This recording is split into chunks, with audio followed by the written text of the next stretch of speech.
गाड़ी साइड मारिबारु गुली माड़ बालेश्वर जिलार बस्ता थाना चकुरी गाँव में गुलीमाड़ होईछि। रास्तार गाइड साइड मारिबारु गुलीमाड़ होइतिबा अभियोग होईछि। गुलीमाड़े आहत होइछन्ति श्रीराम पंचायत निमा गाँवर सुधांशु शेखर जेना। सुधांशुंक आंठुरे गुली बाजिछि। तांकु आहत अवस्था बालेश्वर मुख्य चिकित्सालय में भर्ती कराଯାଇଛି।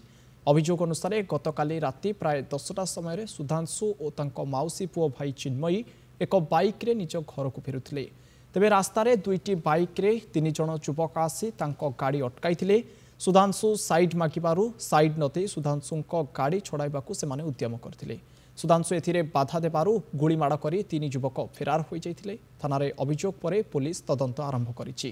प्रकृतरे सुधांशुंक गुलीमाड़ करा जाइछि ना अन्य केउथिरे आक्रमण होइछि से नै पुलिस किछि स्पष्ट करि नाही।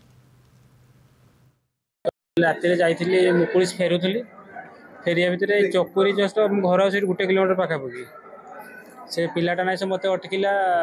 2 जण बाइक वाला अटकिले मत अटकिले जमती देखिए जन कह गाड़ीटा छड़ा मुझे गाड़ी देलेनी जमती गाड़ी देलेनी से आउ गोटे पिला नाइस ओह्ल चली आसला देख मो गाड़ी जानी नदेने मत नाइस डायरेक्ट मो गुड़ को आगे सुट कला आज गाड़ी चाबी छड़ाओ मुझे गाड़ी देलेनी से मो गाड़ीटा को नापी चिंता करने चाहूँगी।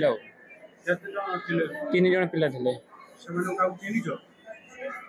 चिन्ह 3 जण जाक चिन्ह जन का ना मुझे जानी ना आ 2 जण का ना जानी गोटे चिकू दास बोहर अवस्था आउ जड़े हूँ बुलबुल जेना राति निछाटिया पाई मो गाड़ीटा को नापी चाहूँगे।